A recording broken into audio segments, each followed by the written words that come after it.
when I lower my expectations, that's where I feel like I do better. Like being an analyst. Like, like I don't have to do it. I enjoy to do it. I'm thankful that I don't have to do it, but I am also very thankful that I have the opportunity to do that and share my knowledge to our viewers. It's not like, oh my gosh, I need to do this because that guy's doing that. I do it because I enjoy it. Yeah. I think that's one of it's probably the perspective that people get wrong. Oh, yeah. With you, right? Like, oh yeah. I try and say this to people. I'm like, that don't know me. Yeah, I'm like, this guy. Well, just in general, like when I just speak to whoever the fuck it is I'm actually talking to, but I say to people like, hey, here's a guy that is the best that has ever done this sport. Not by a little bit, by a metric fuck ton. Okay, so then you've got a guy that made 8 figures in his career, tens of millions of dollars, and who could ride off into the sunset like the Michael Jordans of the world and the Tom Bradys of the world, and he didn't. He's fucking flying every single weekend, 31 times a year. No, I'm not 30. I'm 23. All right, 23, 23 times a year. I don't want to sign up for that shit. So it's like what you're putting yourself through as a guy that doesn't need to do it. What does that tell you about this guy? That he is really trying to just give something back to the sport. And you're not going to do it forever. No. This ain't a thing that you're going to be doing when you're 75 years old and they got to fucking rip you out with a hook. It's like you've got a window that you're trying to do this. This is a critical time in the sport's history, I believe. And I think having you in there, the way that James comes in there, like I think this is what has to happen at this time in the sport right now. And when you've got, imagine if Michael Jordan was commentating on NBA games. Oh, it'd be insane. You wouldn't give a fuck how polished, how whatever. He was my childhood hero, by the way. The man. You had a career like him too. Well, you probably had a career about that, but dude, the numbers say that. Yeah, I did. I had some good numbers, but dude, my point is that I just think people need to keep that perspective in mind. That it's like the reasons you're doing this are very genuine, and I think it's a very important thing for the sport to have this voice at this time.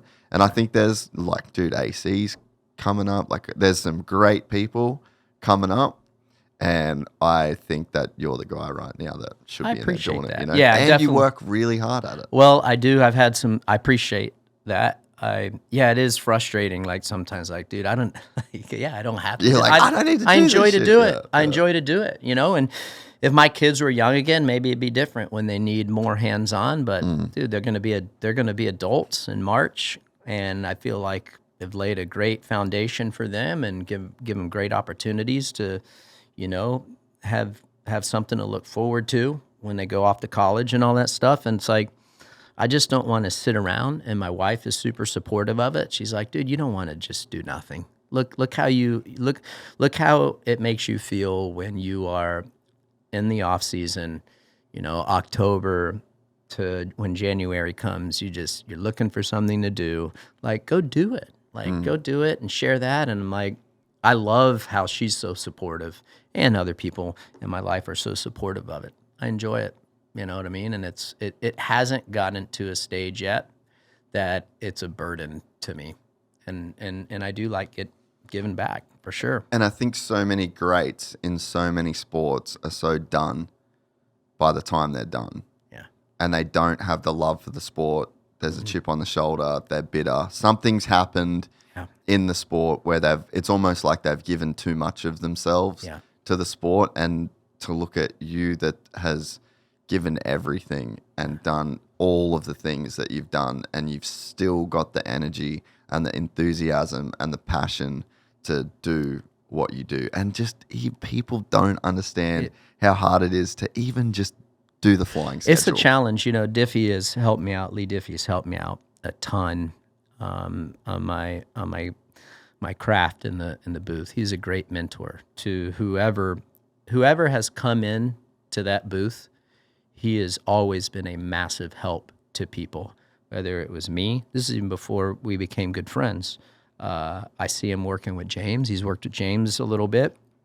And yeah, basically everyone, he brings in a tremendous value to the production side of things. I feel like when he's in there, you know, the bar raises just because of who he is and his level that he's at from a play-by-play guy, you know, in all sports. I mean, for crying out loud, he's on the Olympics, Indy 500, you name it, he's got it. But anyhow, I listened to a lot of people also, like when Ralph was in there, and I've taken some stuff from my great friend Emig, you know, just taking little nuggets from each and everybody. But it's been a lot of fun working with Diff. I think that even Weege being in there, I mean, that guy's put in a lot of time, and you know, it's good to see the opportunities that he has. I think like AC coming in,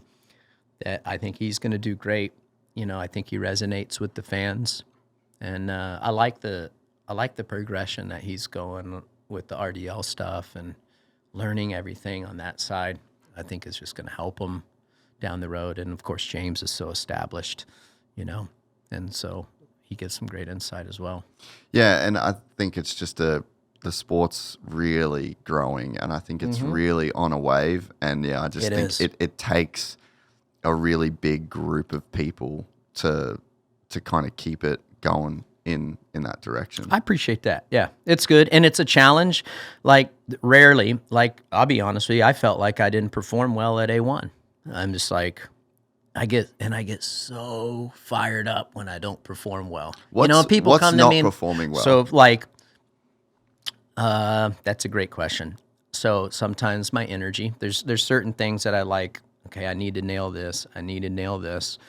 Like if I mess up and on camera, I get so fired up, dude. And like I've been doing it too long to make a simple mistake. Yeah. That if I miss an opportunity to explain why I said, oh, that guy made a mistake, and I didn't follow up with it. Well, this is how he made the mistake, the how and the why. When I miss simple opportunities like that. Certain track designs, like this weekend when they had the back and forths, for me and my experience, those are really tough tracks to give my analysis on, because they are down the short chute in like 3 seconds. Yeah. And then by the time you say something, dude, they're off 2 more lanes. So if my timing is off and I don't consider that when I look at the track design, I'm like, why didn't I think of that? You know? And I'm like, and everyone's upbeat. I'm like, how was it? You did pretty good, man. Good job. I'm like, nah, that felt like shit, dude. Like, just tell me straight up, you know, because I learned from my mistakes. Not like, hey man, you did really good. No, don't tell me I did good. I want you to tell me everything I did wrong. I don't need a pat on the back. And like I'm mad at myself I had good energy on the opener, but after that, I don't know if because the racing was good, but not a lot happened, right? Like it wasn't like a battle back and forth for the lead in both mains. So I'm just like, maybe it's that. Yeah. You know?